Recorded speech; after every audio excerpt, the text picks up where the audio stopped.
The only way to get here is by plane. It's over in western Alaska, about 200 miles east of king salmon. We have a crew that's gathered from around the world, and we're here to film 3D.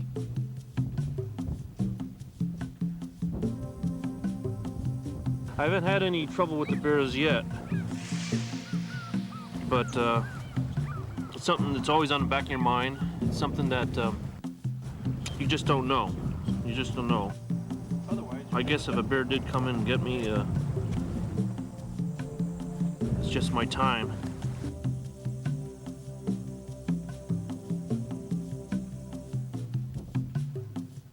This time of year, the bears seem to be a little bit more aggressive, so the crew really has to be alert.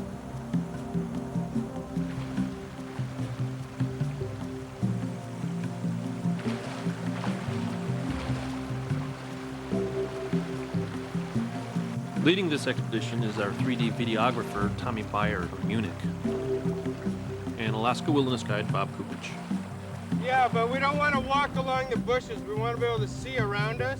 We don't want to try to walk all 8 of us into the bear.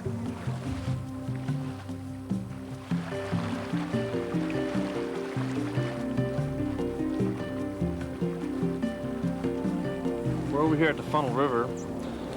There's about 250,000 red salmon come up here every summer and spawn. We're at their one of the major spawning grounds right here.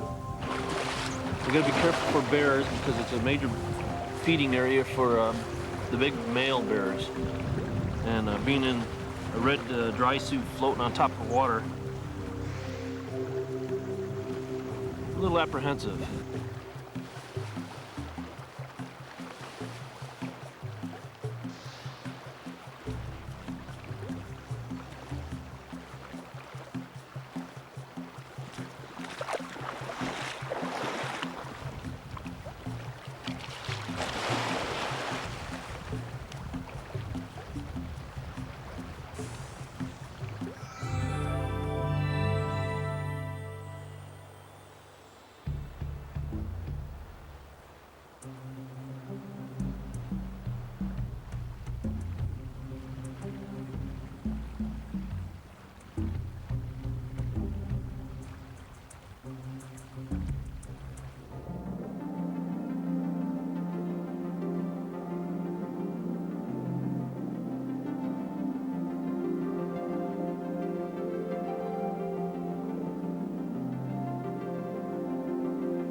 So, hi. It was very successful today. We met some small bears and a baby bear, and we had the possibility to create our 3D shots very well. See the second bear? I never saw so many brown bears on one place, on one spot. Let's see how close Tommy's willing to get in there. If you feel threatened by a bear, get into a group, multiples of people. We're not in their food chain. It's a single person out there in thick cover that surprises the bear that's most commonly has trouble. In fact, they say 90% of all bear attacks are hunters or photographers. May I have some batteries?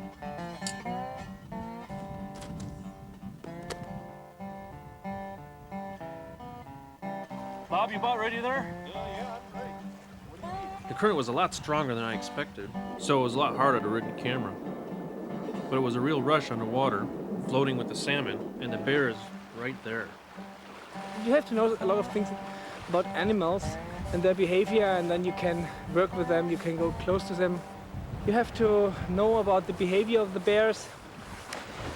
A lot of people think they are so dangerous and they come to you and eat you. But you have to accept them and you have to respect them. Then you can work with them and then they accept you. I feel pretty comfortable now looking at bears. That's a feeling I think you get from spending time with them after seeing thousands of different bears in thousands of different situations. You just get a feeling for them that they're there and you're sharing.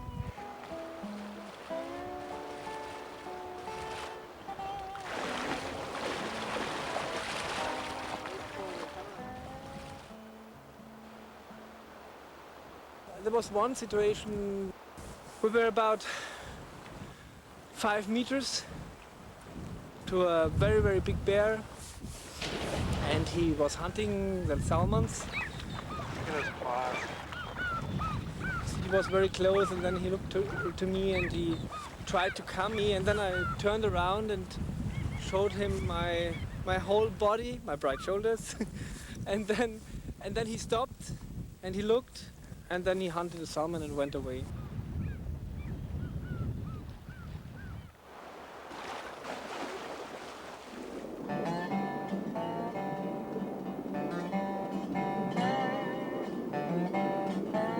viewing bears in 3D. Wow.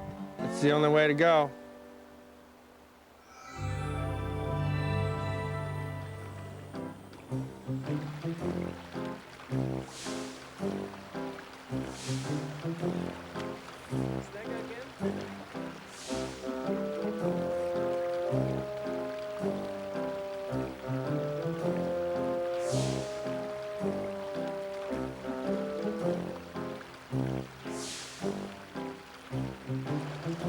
Oh, man.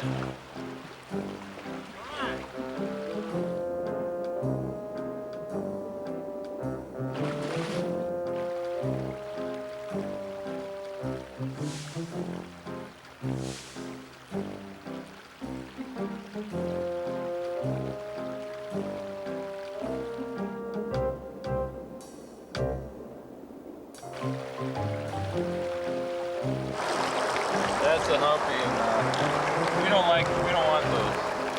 Right, the hump. See, now that is a humpy.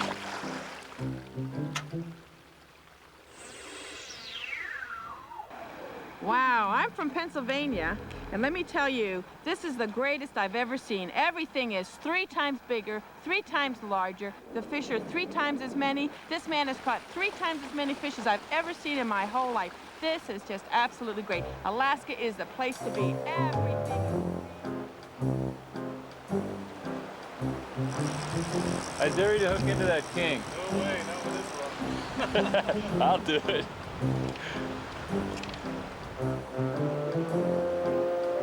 Wow, Alaska, like I've never seen it before. Woo! Fishing in 3D, that's Alaska.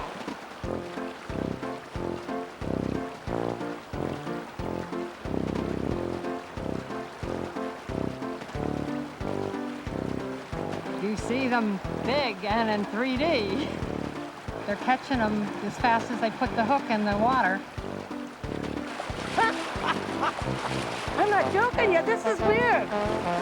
How do you explain it? You need to try it too. Amazing fish. I've never seen anything like this back in Maryland. I just can't get over this. This is just absolutely wonderful.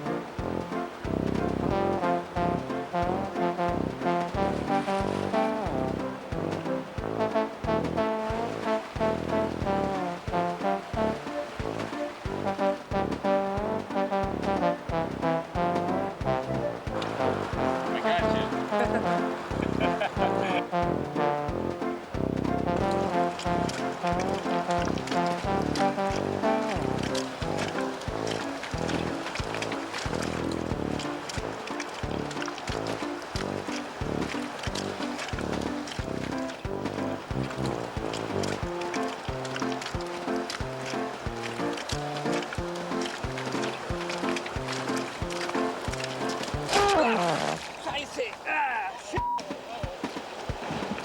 This is not good. It's okay, it's not inside. That's fine.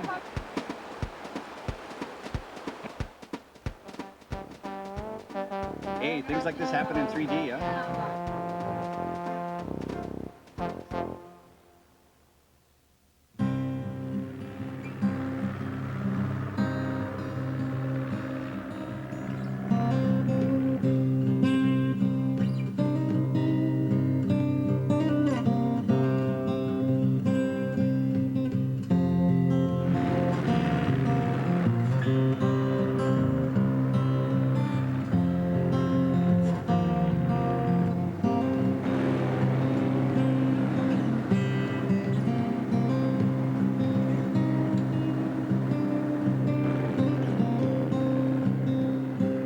When I'm doing acrobatics, I think more of the freedom of it, with continuity like a ballet. Never get scared. And I never get sick, but then I don't go eat hot dogs before I go flying either.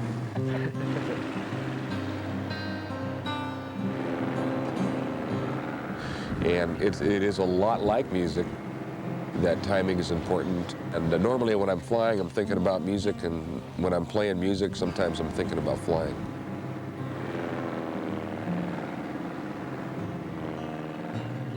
This is an S2B Pit Special. It's an aerobatic airplane. It's 260 horsepower. It's built specifically for acrobatics.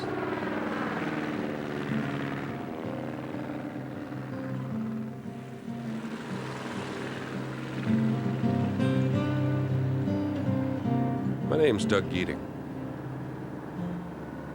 Denali is my backyard.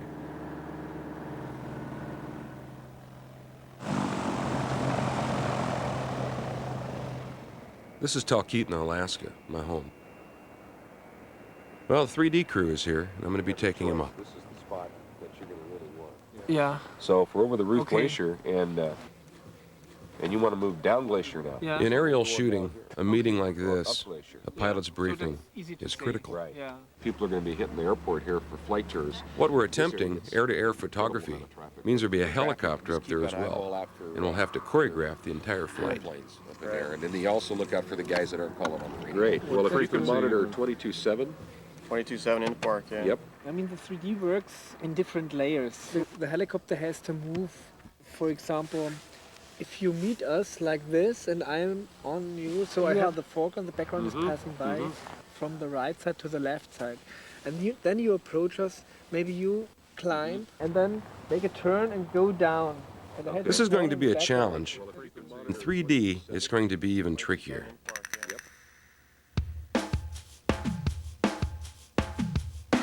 Exactly what are you doing? I'm putting a lipstick camera, video camera, on a customized mount, Pitts biplane. So we should probably say something technical. We're going to be pulling about 4.5 G's back here on this mount. Geez. Well, no.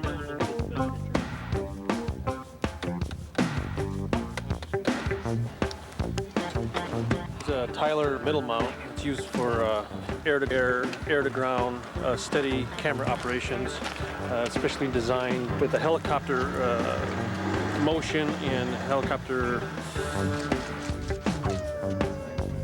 If I close one eye, I can see two of the D's. This is a real-time half-speed doubler. If I close the other eye, I can see the other two D's, and I think one of the D's overlap. Iris, what's your view? Well, shoot now. How did that turn? 1, 2, 3, E.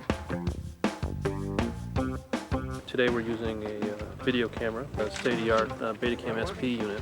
Our operator, Tommy from Germany, will be operating it. He's a pilot himself, 1,000 hours or more in the air, doing this kind of thing. Just another day in the office. Dann packen wir es, wie man in Oberbayern sagt. Let's take off. Where?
ready.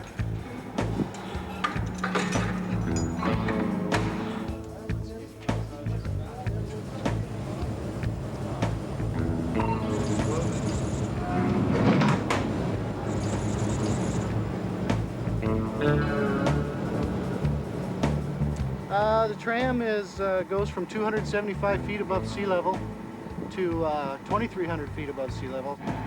We get up to about 26 miles an hour when we reach full speed, which we should just about now.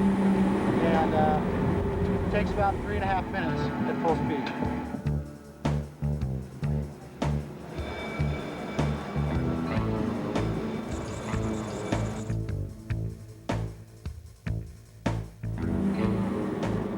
Yes, occasionally people do ask for an air sickness bag. Tommy Moe, gold and silver medalist at the Winter Olympics, has a place here in Girdwood. He's all over the world now.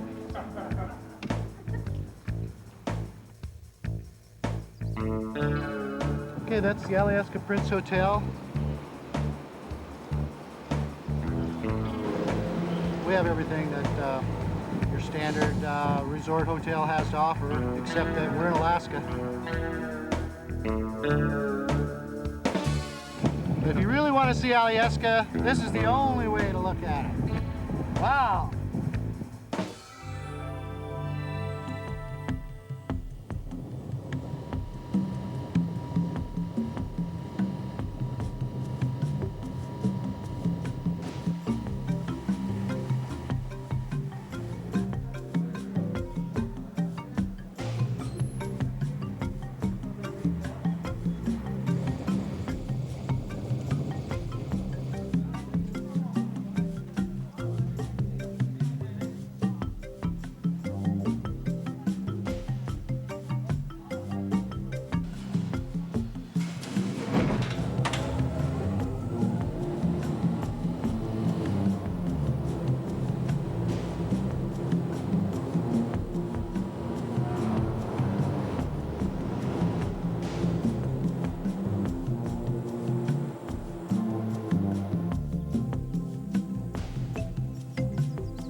You got to have the men, that's for sure. You got to have men to do it.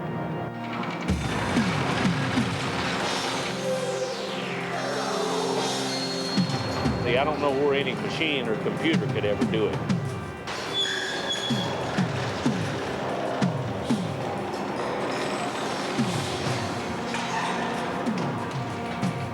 I come out of North Carolina. and I made a venture to Alaska in '75, and I've been here since. Prudhoe Bay is the largest soil field in North America. We work 12 hours on, 12 hours off, 2 weeks on the slope, 2 weeks at home. A person grows to miss his family after about the first 12 hours up here. Well, Prudhoe Bay is it's like a desert country, I would say. You just have to reverse it and it'd be frigid. Nothing never thaws. You got to adjust into it. You just can't fly into it. Can you imagine 92 below? No, most people can't until they're in it. But you can function in 92 below. That makes it really interesting. That's the blocks. That's the blocks. It's got 8 lines on it. It's all it is. It looks like a yo-yo. It's just a big, massive hook that it pulls that pipe up and down. It'll pull up to $500,000 before you have to get too worried about the massive structure here caving in on you. Safety is a main concern here. We're always thinking about that. But everything there is nothing but iron crashing together.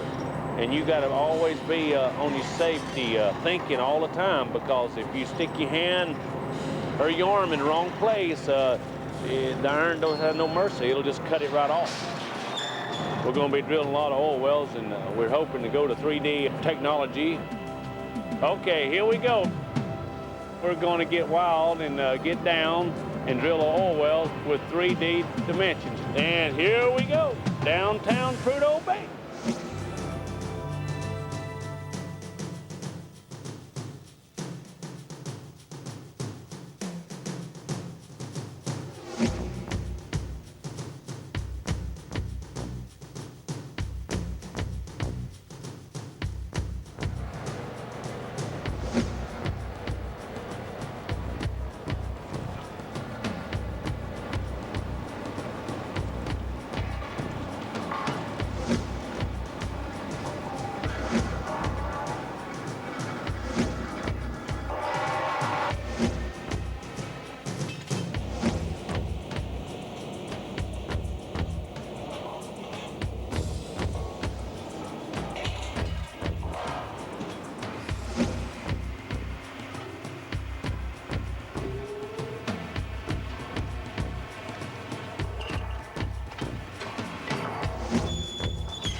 What we're doing here, this technology we're in here today, I don't know where the end of it is. 20 years ago, Prudhoe Bay was going to be dead in 10 years or 15.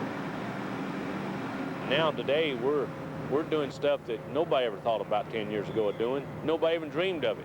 And now we're doing it, and it's paying off. And I just don't know what's down the road. I mean, I don't know where the ending's at here. I could leave today, and I would say, man, that's all right. I made a mark up there.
Let's watch that again.